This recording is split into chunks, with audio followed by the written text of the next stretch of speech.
Salut à tous et on débute cette semaine dans le rouge. On a pas mal de choses à voir aujourd'hui sur Bitcoin. On a des nouvelles macroéconomiques et plutôt économiques en fait qui concernent les indices américains et c'est pour ça en fait qu'on a une correction généralisée sur les crypto-monnaies. Donc ça on va l'aborder tout de suite et ensuite on va rentrer dans le détail en analysant Bitcoin et on va regarder les niveaux de support technique sur lesquels on pourrait trouver du rebond, les structures, les patterns, tout ce qu'on a l'habitude de voir ensemble pour essayer de se situer, localiser et éventuellement prendre des positions qui pourraient être intéressantes ici sur Bitcoin. Ok, donc on commence tout de suite par la nouvelle économique. On va pas perdre de temps. Il y a pas mal de choses à voir. On a du sentiment de marché également à voir.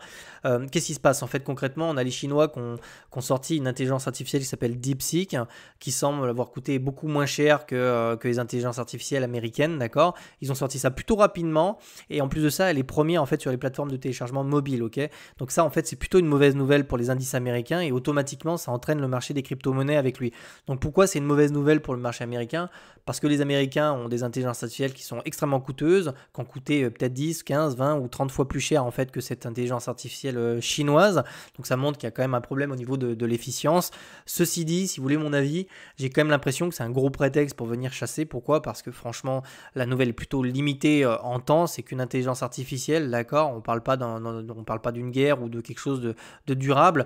On sait que les Américains vont répondre assez rapidement à cette nouvelle-là, tout simplement parce qu'en plus le code source est disponible de DeepSeek. Donc je pense qu'elles vont très rapidement se saisir de ça pour essayer de comprendre comment tout ça fonctionne, pour essayer d'améliorer tout simplement leurs algorithmes. Donc c'est une nouvelle qui va forcément et qui est forcément baissière sur les indices américains parce que Nvidia est une grosse entreprise cotée sur le Nasdaq qui va perdre un petit peu en capitalisation sur une nouvelle comme ça. Et ça va mécaniquement entraîner une baisse du Nasdaq et puis mécaniquement d'autres marchés parallèles comme celui des crypto-monnaies qui est quand même assez lié à celui de la tech. Ok, donc on va vraiment, pour moi c'est une nouvelle qui est limitée dans le temps et qui n'aura pas de conséquences sur le moyen long terme. Ok, donc là c'est vraiment une chasse et on va aller voir un petit peu les niveaux de support sur lesquels on pourrait rebondir dans les prochains jours, les prochaines semaines. On va tout de suite commencer cette analyse technique. On a plusieurs choses à voir sur Bitcoin. Donc déjà, on va essayer de recontextualiser un petit peu ce qui se passe ici. Ce qu'il faut savoir ici, c'est qu'en plus de ça, on est venu chercher ici toutes les liquidités qui se situaient au-dessus de la TH autour des 109 000 dollars. Ok, donc là, il y a vraiment cette chasse qui a été faite.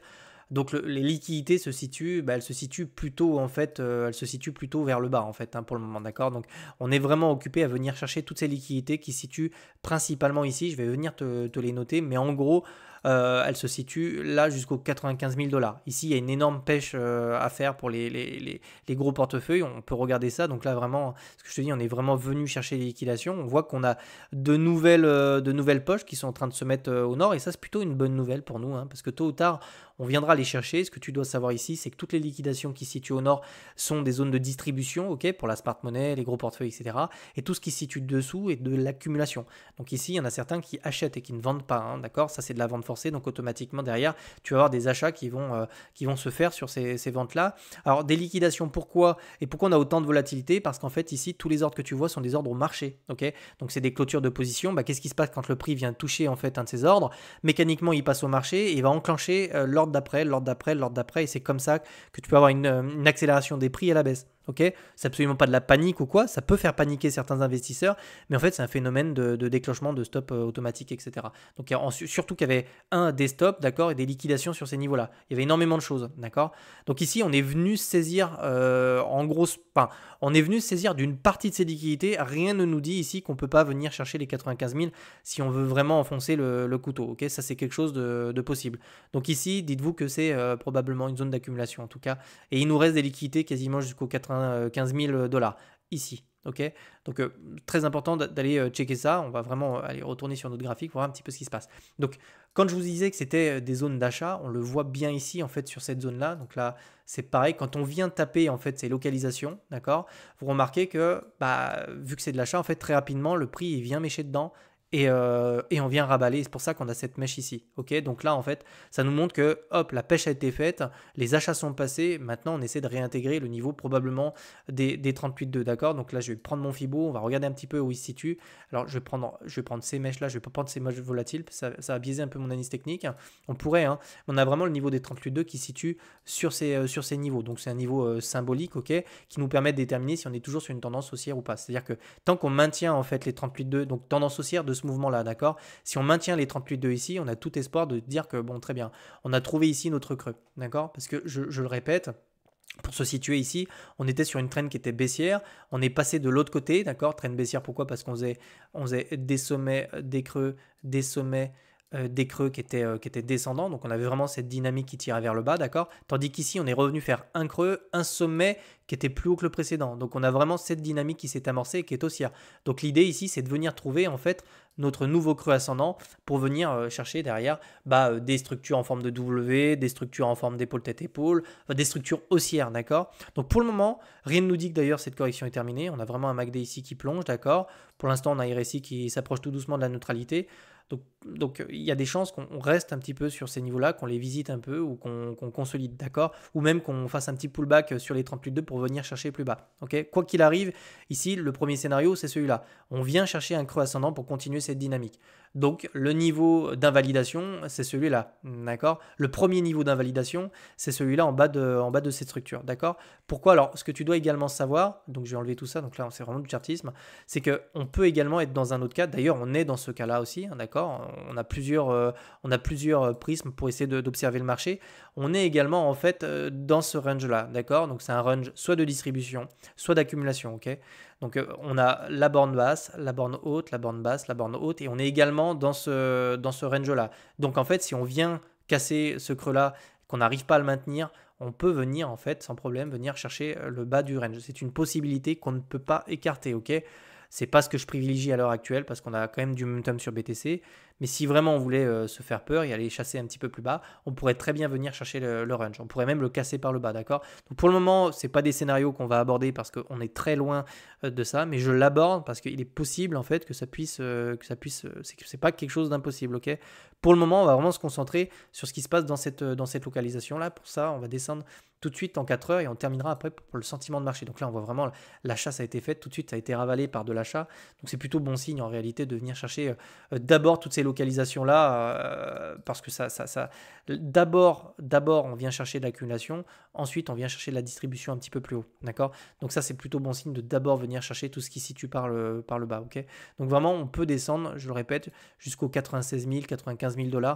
C'est ici qu'on pourrait vraiment venir poser en fait techniquement un nouveau creux plus haut que le précédent, d'accord? Donc on pourrait très bien se faire rejeter et j'exclus absolument pas un dernier mouvement comme ça avant de repartir. Bien qu'on puisse trouver notre bottom ici, ça va dépendre un petit peu de ce qui va se passer aussi sur les marchés financiers, les news macroéconomiques, parce qu'on a de la data aussi cette semaine, hein. On a pas mal de choses sur les marchés qui vont sortir, donc ça peut aussi pousser un petit peu plus bas ou plus haut, hein. Ça va vraiment dépendre de si c'est bull ou pas, ok? Globalement, la macroéconomie est plutôt favorable en ce moment. On va terminer aussi par de l'analyse de produits dérivés pour un petit peu le sentiment de marché, ok? Parce qu'on trouve souvent, très souvent, on trouve des tops de marché en fait sur des sommets, sur un funding complètement éclaté avec tout le monde en long, etc. C'est absolument pas le cas, hein. C'est pas le cas, on le voit parce qu'on a énormément de shorts qui s'ouvrent. Donc c'est plutôt bon signe en général sur des sommets de marché. On n'a pas autant de shorts qui s'ouvrent. On a un funding comme ça qui tend en fait à dégonfler, à descendre, voire carrément à retrouver un petit peu comme ici des niveaux proches de la neutralité, voire carrément du négatif. On a ici pas mal aussi de liquidations qui ont été faites sur ces niveaux-là. Donc on le voit précisément là. Donc je vais descendre en 4 heures, on verra un petit peu plus de choses. Mais globalement, on n'a pas un sentiment de marché très boule, hein. On a plutôt des gens qui ont plutôt peur. On le voit ici, on a vraiment un funding comme ça qui descend et qui se rapproche de la neutralité. Et c'est ça dont je voulais vous parler. On a énormément de longs qui se sont fait liquider. Donc tous ceux qui étaient là. Donc on le voit, on peut croiser les datas. Tous ces mecs-là, en fait, c'est ce que vous retrouvez sur les bougies bleues ici, d'accord? C'est tous les longs qui ont clôturé leur position ou qui ont pris des liquidations, ou qui ont coupé leur position tout simplement avec des stop loss, etc. D'accord? En ce qui concerne les positions, on les voit ici, hein, on en voit, elles se clôturent là, elles se clôturent. Donc on a vraiment globalement, on a eu pas mal de chasses ces derniers temps, les longues, les shorts, hein, les deux au passage, hein, les deux se sont fait liquider, donc on est vraiment dans une chasse comme ça. Et très souvent, ça c'est des setups qui sont intéressants, je le dis très souvent, mais on ne longue pas un support, d'accord? Les meilleures positions en fait sont souvent sous le support, d'accord? C'est ici qu'on peut trouver des localisations d'achat qui sont plus intéressantes, ok? Ici c'était extrêmement dangereux, d'ailleurs au passage on avait une énorme contraction, donc on savait qu'on allait avoir un mouvement comme ça d'impulsivité et d'explosivité. Très souvent les contractions mènent, et c'est la même chose sur Ether, mènent souvent à des mouvements un petit peu volatiles comme ça. On met des courbes de Bollinger, on est vraiment coincé entre ces deux bornes. Donc mouvement de volatilité. Donc ici, je te dirais qu'il ne faut pas s'inquiéter pour l'instant de trop. On vient chercher une autre creux ascendant pour essayer d'avoir une structure haussière qui maintient en fait une dynamique de dos haussière. On a un funding qui descend, c'est plutôt bon signe ici. On a eu un gros nettoyage, hein, d'accord. Donc il est peut-être terminé au passage.